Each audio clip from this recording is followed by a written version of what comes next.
Welcome to Athletes to Entrepreneurs, the Alumni Journey. I'm Rob Finkelstein, founder and CEO of Alumni Direct, where we've created a platform to help athletes and other alumni network and connect with each other and tap into various resources into health and finance and career. But more importantly, this show is all about athletes transitioning out of sport. It's such a major issue today, whether it's financial literacy, mental health.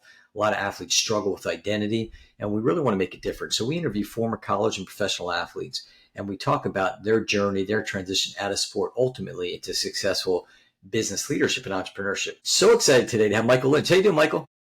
Hey, Rob, I'm doing well, man. I'm excited to be on the show. That's great. Well, we're looking forward to it. I think it's going to be a good one today. So Michael played football in college. He was at UNLV, and then he went to Cal Poly Humboldt. And when he got out of college, he got into politics, and he was in the state of California, lots of writing policy, things like that. And then ultimately today, he's the co-founder and CEO of Improve Your Tomorrow, which is a really exciting organization that I'm really looking forward to talking more about later on in this episode. So Michael, talk about playing sports growing up. How did that shape you leading up into college? My core, man. It's like growing up, I grew up in a single parent home. I was raised in Stockton and Sacramento.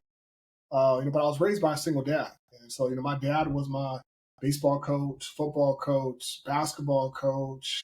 So for me, sports was not only something I did after school, but it was a core part of, my identity, core part of family life. And it gave me some of my earliest relationships, friends. It gave me the opportunity to, build character, teamwork, learn some of those skills that you needed to be able to be successful, especially as you navigated to college. Yeah, absolutely. And I think it's just a running theme all the time. I mean, there's so much that an athlete goes through and just it really preps them for ultimately for the future and life after sport. But yeah, I mean, it's growing up. It's so fun. You do the different sports. So did you have a dream of being a professional athlete as a kid? And if so, what sport? I did 100%. My dream was to play professional football. I wanted to be like London Fletcher, Ray Lewis, Zach Thomas, Sam Mills. Wow, I used to spend hours in the library when I was a kid reading all the biographies of every professional football player that I can remember. I remember reading about Troy Aikman and him practice signing his signature when he was in fifth grade. So I used to do that. I remember reading about Barry Sanders running the stairs after school. So I used to do that. So, my dream growing up was to play in the NFL. That's awesome. Did you read any of those Mike Lupica books? Yeah, Mike Lupica. He's a sports writer, but he wrote all these children's sports books. They're pretty cool. Those were probably the books that I read. Like they were always short, Yeah, really easy. Yeah. So I was in third grade, second grade in the library, like literally just spending all day reading about every athlete that I could read about. Yeah, that's really cool. I always joke about I want to be a Major League Baseball player, but unfortunately the talent wasn't there. So I do podcasts and entrepreneurship. There we go. We all got dreams. That's right. We all got dreams. Let's talk about when you went off to college. One thing that we talk about is education of helping athletes ultimately transition out of sports. So were there any kind of classes or workshops, and not just like a one-day thing, but when you were playing football, especially? I mean, you played both UNLV and Cal Poly Humboldt, but were there any kind of classes that kind of prepared you for life after sports? Yeah, I appreciate the question. You know what? I played. Last time I put a helmet on was 2010, so 15 years ago. And as you asked me the question before, I was thinking through it. I mean, not much. I remember when I was at UNLV, like Red Bull came out, like they were recruiting folks for their team, right, for their NASCAR team. They came out to kind of make a pitch to us. Hey, they said, maybe you guys won't go to the NFL, but we have a job for you here at Red Bull, like in NASCAR, being on the pit crew. At Humboldt, it was and he's like, there wasn't a lot of mention of career or life after athletics. It was just, here's what we did, here's how we go to school, we're going to go to school for, but not much of a pathway for us to follow. Yeah, and I think that was the case. Most of the athletes I talked to, even the ones that are younger and maybe right out of school, there wasn't a lot of education. I think now in schools, I know UNL, I've talked to some people, we talked offline, I knew some people in the athletic department. I think they're making some efforts. And I think the schools are making efforts, but I think there needs to be more. I mean, it just, one guy on a podcast and he just said, Rob, I really wish that I would have had either a 6-week workshop or like a mandatory class that I had to take that would have covered that, so that once you are out, just covering the issues of financial literacy and health and everything that goes into it. And not only just for the current athletes, but for the alumni athletes as well. So, from a recruiting standpoint, we've even talked about, if you're a parent of a high school age athlete and they're getting ready to go to school and you're kind of mapping out, like, they're looking at, let's say, 4 or 5 different schools. If they knew that one school took particular care that was going to, not only while their student athlete was there, but then even in the future as an alumni. Yeah, it's a competitive advantage, and I'm hoping it's encouraging to hear that more folks are doing it. But when I was playing, there wasn't much, and I know for me, when I got done playing with football, like that was my identity. That was my identity from when I was 8 years old until I was like 23. Then I got done playing. It was like, okay, what do I do next? Luckily I kind of found something and stumbled into it and found a passion, right, that I wanted to be able to pursue. I know many of my peers it wasn't, but like they played in like minor league football leagues in Europe. Some signed free agent contracts and played longer. Some played in Canada. But when the game stopped, when they stopped playing the game, like their path was rocky because their identity was now taken away from them, right? So they couldn't do the same things that they always did. Yeah, and that's the big issue is that, like you said, the key there is that their identity was taken away. I mean, you're Michael, the football player. I ran cross country and track in high school and a little bit in college, so I'm Rob, the runner. There could be Susie, the swimmer, and so when they identify with that, then all of a sudden, what's next? And that's kind of where the challenge comes to play. And I think one of the things that really helps, and kind of the next thing, kind of segue into is talk a little bit about networking, connecting, and especially the importance of doing it while you're still playing your sport. Yeah. So as I began to think about like life after like football, I did begin to put more of an effort. It wasn't until my senior year. Um, we had this alumni booster who was a judge in Humboldt County. He was a Superior Court judge. Okay, at the time I went to law school. So I got connected to him. I went to a fundraiser. I said, hey, listen, can I come and shadow you for the day? And so like that was, I thought I wanted to be a judge. So I went and shadowed him for a day, understood what it would have done for a judge. And I knew, Rob, right when I got done, I wanted nothing to do with being a judge. Then through that, I got connected to the public defender's office. And I said, okay, maybe I'll intern in the public defender's office. I thought I wanted to do practice law within public interest. After the internship, I clearly decided I did not want to do this. So, but most of my networking came through my friends and my colleagues. They went on themselves. So, like, we started IYT 13 years ago. Our first donation was $5,000, like from Taylor Boggs, who I played with at Humboldt. He was playing for the New York Jets. And I said, hey, Boggs, man, I want to start this nonprofit that helps young men of color get to and through college. And he gave us $5,000. It became one of our biggest donors. But since then, I mean, we probably raised more than $60 to $70 million to help get Wow. young men of color through college. But it started with, we talk about networking, it started with my good friend who was on the football team, Taylor Boggs, signed a free agent contract with the New York Jets. And I made a call and I asked him, like, for the first donation. He said yes, and 5,000 turned into well over 60 million now that we raised. That's incredible, and that's a key instance right there, because I think that a lot of people are intimidated by it. And I mean, I've talked to agents before where they say they're athletes, they're so ingrained in the game that they don't necessarily think about networking, connecting. So when the time comes to when they're done with the sport, they're kind of like, okay, like where's my 6-figure sales job? Let's say it's not there because they haven't built the relationships. And we always encourage, even starting in high school or younger. Like, I mean, you've got your friends, you just mentioned your teammates, so you got your friends and teammates, their parents, coaches, that talk to those people because they can certainly help you. The one constant theme I talk about on the podcast too is that sometimes younger people are intimidated, like, oh, well, I've got this person here who's a multimillionaire or a business leader, CEO of a company. Like, what can I offer to them, and why would they help me? And I think that what they have to realize is that, people are willing to help. And I think if you take that attitude of, even as a young person, you never know, like maybe that wealthy person has kids, and maybe they were an athlete themselves and they're enamored by that and they kind of want to kick back in and help you out. So it's so important to do that, and connect with teammates, etc. Yeah, one of my biggest donors for IYT, especially in the early years, was the Brethren Community Foundation, like located in San Diego. That relationship came through my football teammate, Justin Hornsby, whose dad was on the board for the Brethren Community Foundation. And so we started IYP. Justin was like talking about it. And I knew his dad because I played football. His dad was a donor, right, to Humboldt State athletics. And like that relationship formed when I was in college. Like, I did do some of the stuff, but it wasn't like always purposeful. It was just like I was a curious person. I was interested in like individuals' journeys, and I was asking questions, but not really with the intent of, hey, I'm going to build right these relationships and this network to leverage a professional career. Yeah, it's but you were still, yeah, I guess you were doing it naturally is the bottom line, and just didn't, and that's the key. So we definitely encourage not just athletes but anybody in general, these young people, is just start building these connections with friends and teammates, all through the years, because you never know. I mean, 10 years down the road, you might ultimately like reconnect. I mean, I've had a lot of that still myself, where and people getting back together with them. And the other thing is, it kind of, to me, what's important to us, obviously at Alumni Direct, is that alumni connection.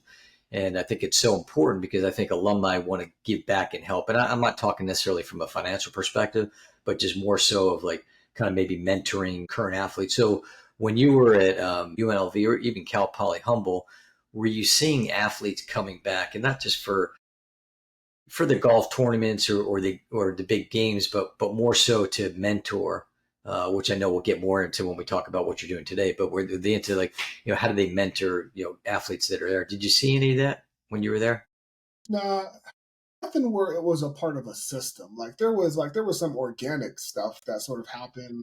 Someone would come back. I remember like when I was a redshirt freshman at UNLV, one of our players had gotten drafted, and he had came back. It was a corner, wasn't it? Was corner named Eric Wright, and he was talking to a group of us about a signing bonus. But there was nothing where it was like intentional.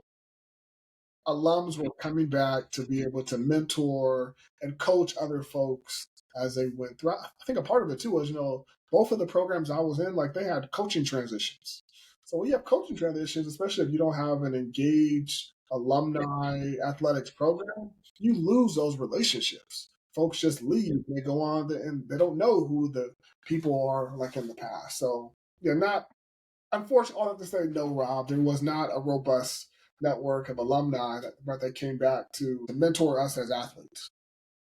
Yeah, and you hit on a good point too. I think I mean, first of all, it's a two-way street. I mean, the athlete, needs to want to, wants to come back too. And we've had a lot of conversations with, and talking to different athletic departments where, they want to reengage their alumni athletes. And there's so much to it. I mean, I think that, like I always bring up, I was on a call with, it was myself and a Hall of Famer. I went to the University of Delaware, and a lot of times the athletic department might not just have the bandwidth to kind of do that follow up, or like you said, different coaches, different athletic directors, whatever it is. But I think people are willing to help. And, on the call, we stressed, and my friend, who's the, Hall of Famer from the school, played 10 years in the NFL, just said, tap me in, like I want to help. And I was the same way. I mean, and to me, I don't think it necessarily has to be in the same sport. I think it just, could be across sports as well.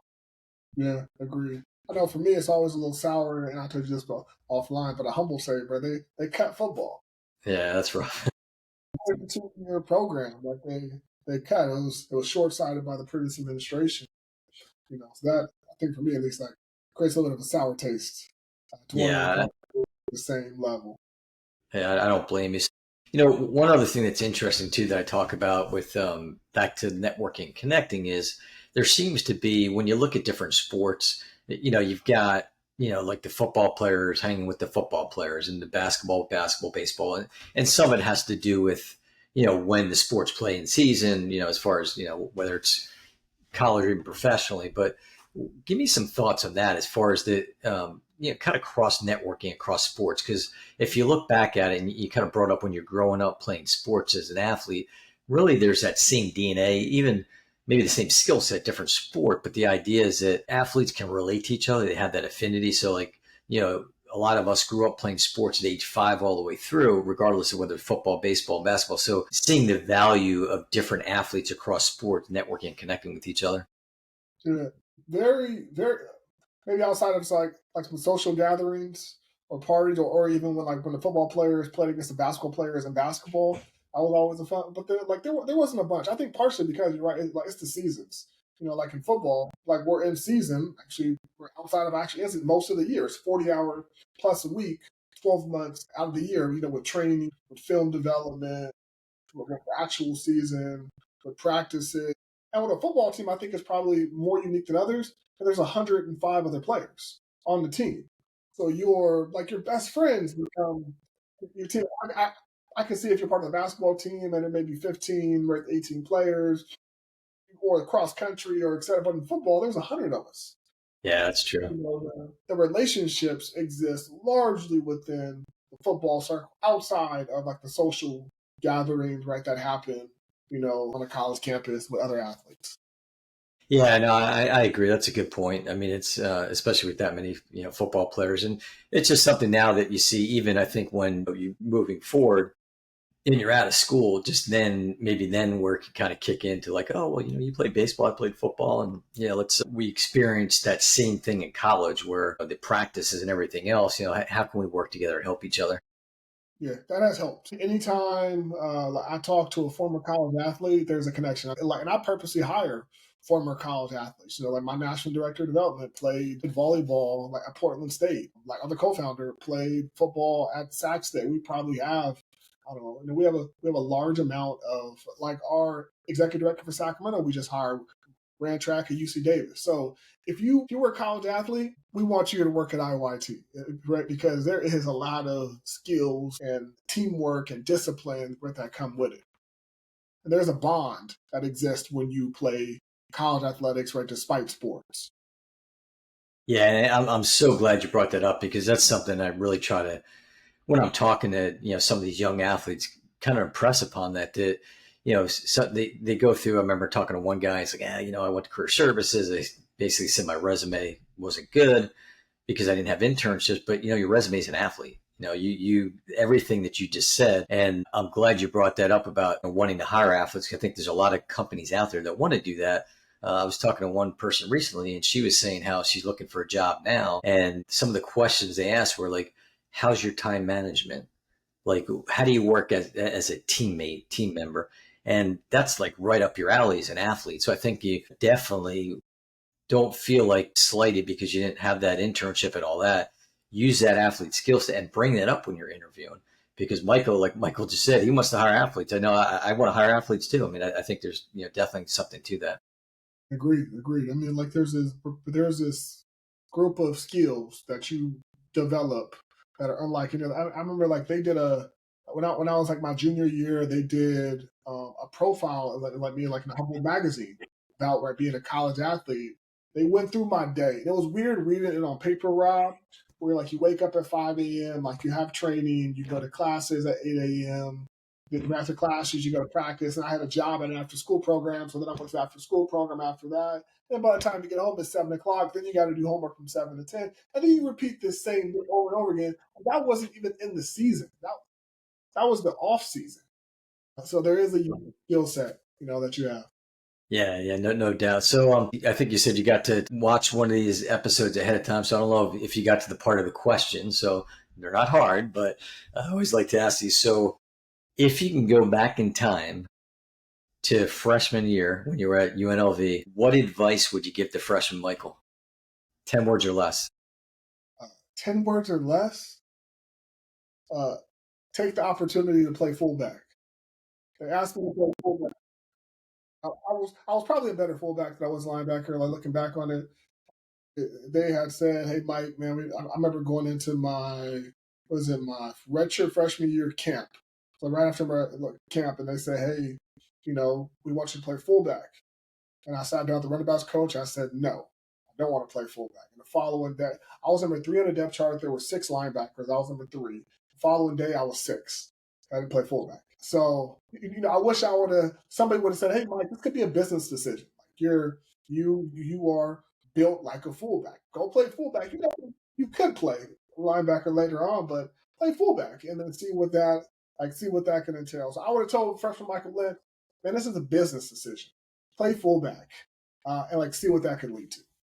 And obviously, as a linebacker, you're like hitting people, but I guess as a fullback, you can still hit people. But I don't know. I'm a big Giants fan, and you look at Cam Scatterbo, and he's making a lot of highlights out there about like going after the defensive Scatterbo was guys a too. different type of fullback. Right? I was like a what was the running back?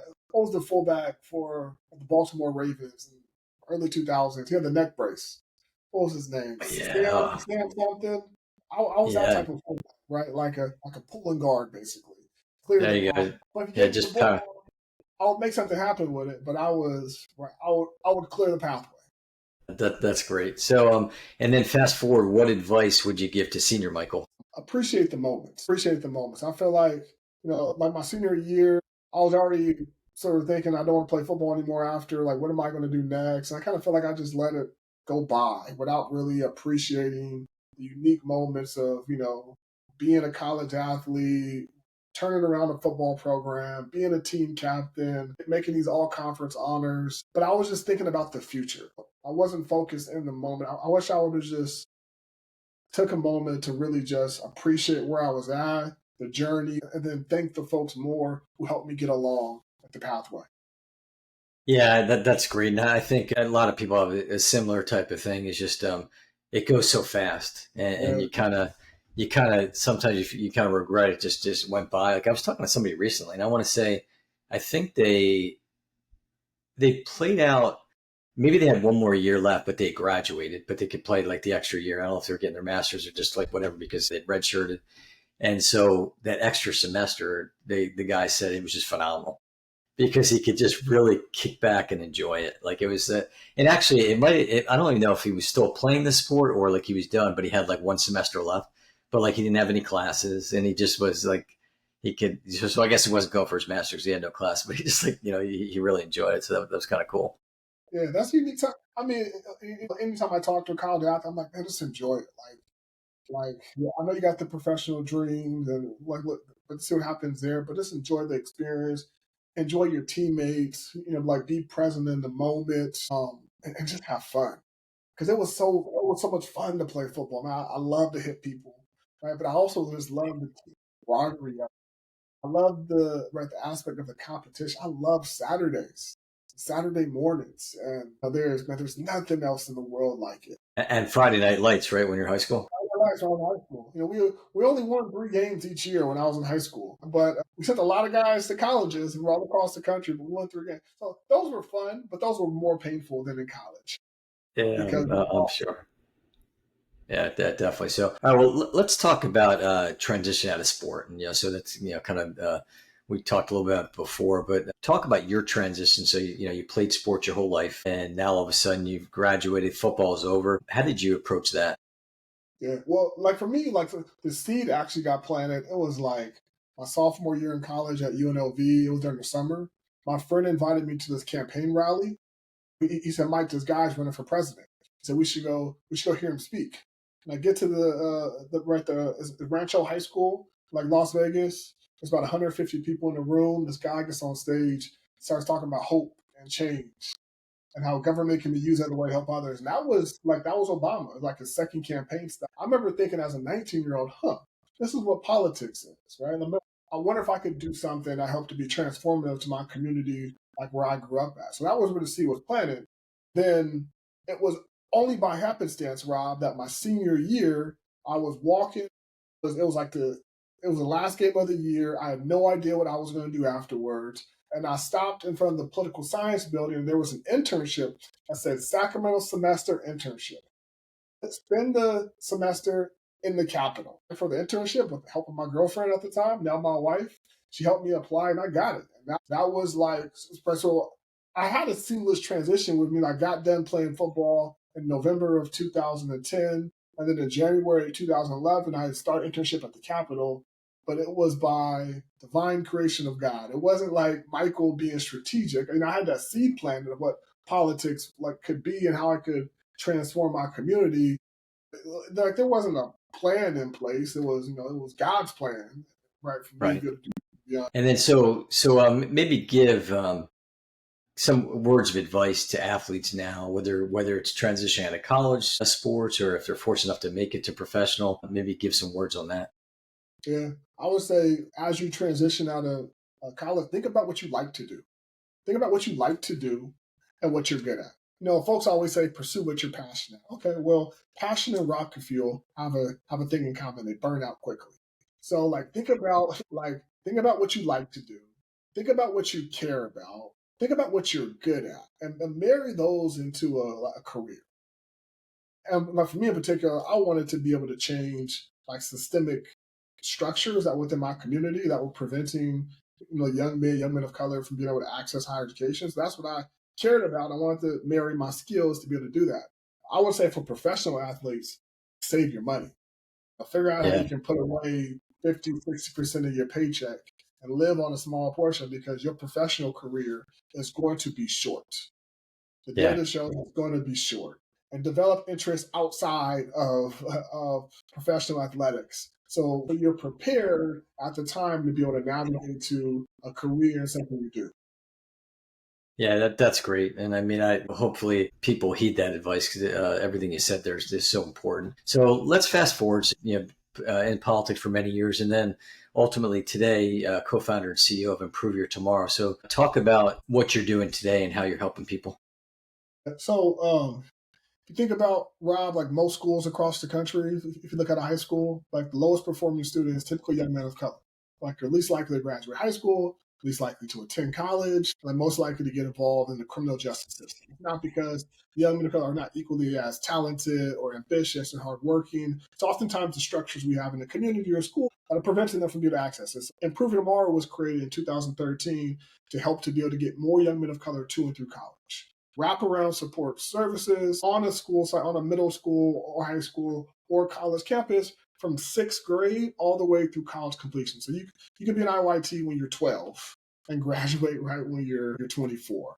It is purposeful. And Rob, like when we built IYT, it was thinking about like what worked for us as athletes. So like when I was in high school, I had a whole class that was dedicated to tutoring for me. I had mentors like who were my coaches because I was going to football camps and being recruited. I got a chance to go visit college campuses. I had these unique opportunities that only because of my ability had. So when we built IOIT, like what worked? Exposure, mentorship, case management, and we married those things into creating a scalable organization. We're based in Sacramento, but we're national. We serve in 6 states, over 6,300 young men of color across 110 schools. Since 2013, we have served well over 11,000 young men. Raised over $60 million, right, to be able to do this work. So it's working. Yeah, no, that's awesome. And so how do so you expand out, you said you're in 6 states. So like what's the model of how you're going into these markets and how do people find out about what you're doing and how it can help their communities? Model has changed. In April of this year, we got about $6 million cut with the Trump administration through our AmeriCorps grants. We were one of 1,100 programs across the country that got our grants turned. Nothing because of what we did, only because of sort of who we serve. So our model was AmeriCorps driven. So we would identify a need within the state through a landscape analysis around high school graduation, college attendance, and incarceration rates for young men of color. We would approach that state with and receive an AmeriCorps planning grant, and then we'd leverage that planning grant to get a school district sort of contract to be able to serve young men of color on a school campus. That model has changed as of 6 months ago, and we're developing a new model, right, for growth as we're navigating a world where we don't have the same amount of federal resources that we had in years past. So now you're kind of going more towards the, I guess, like private funding for the nonprofit. Yeah, so like the organization has always, well, for the past 7 years, like our two base funding models have been AmeriCorps, which is a national service program that the federal government funds organizations to achieve, and then school district contracts. School districts are funders of IYT. Now we have to, for what you said, we have to raise more private philanthropic dollars through foundations, corporations, and individuals to subsidize, well, to replace what we lost through AmeriCorps. Okay. And then so is it kind of like boots on the ground where like in these different markets, you have individuals that are going into the school districts and working with these kids? Yeah, so we're in 6 states, what we call 8 regions. Every region there's an executive director. That executive director is the leader of that business unit, right? So that team, they fundraise, right? They implement programming, right? They're responsible for external affairs or partnership management. And in Sacramento, at our headquarters, we have shared services. So we have 9 departments: HR, finance, data and evaluation, research. So all of the back end is executed by our shared service team here in Sacramento. On the front end side of program execution and fundraising is done by executive directors within a region. So we have people on the ground in every state who are executing the work. Okay, great. And then is there like any kind of partnerships with like leagues or anything that's just, like whether it be the Yeah, NFL, Major League Baseball? yeah. So NBA Foundation has been really great. I mean, we Okay. get a bunch of money from the NBA Foundation every year to be able to execute our work here in Sacramento, like through our partnership with the Sacramento Kings, and a brand new partnership with the Timberwolves, like in Minnesota. We now that the A's are here in Sacramento, we're hoping for a stronger partnership. I think that's becoming along, and we're seeking to be able to grow, especially our NBA footprint, because we're already an NBA Foundation grantee, and we're in several other places where the NBA has a team. NFL has been largely we're absent. Here in Sacramento, our headquarters, we don't have an NFL team, and typically they partner with neighbor organizations. Now we do have programs in San Francisco, there where the Niners are, and other places, but we haven't yet been able to execute like an NFL partnership. And we have like Sac Republic is here, the soccer team. We have some partnerships with them, but with the big leagues, it's with the NBA, who has been a great partner, Rob. They have been a great partner, a consistent partner too, like in helping us to be able to do the work. Right. That's great. So, and how can people find you? Yeah. ImproveYourTomorrow.org. If you think about what a college degree does to someone's life, it improves their tomorrow. So improveyourtomorrow.org. It has my information, my team's information. If you want to get involved, if you want to volunteer, if you want to donate, if you want to learn more, the website is the best place to go. Okay, great. And you could find us at alumnidirect.com, or YouTube channel is where you can find Athletes Entrepreneurs Alumni Journey, or across all the different podcast networks, Spotify, Apple. And each episode, I kind of conclude with just every episode. It's great just getting those different nuggets. And Michael, provides some great ones. They just advice to athletes, and we want to make an impact. I mean, I always say we want to help at least one person, but I mean, obviously, we want to help a lot more than that. So we definitely encourage people to watch and listen to the different episodes, because there's just so much, again, great information across athletes from all kinds of sports. So we really appreciate the time today, Michael, and it's been great. No problem, Rob. It's great to be on. It's been a pleasure.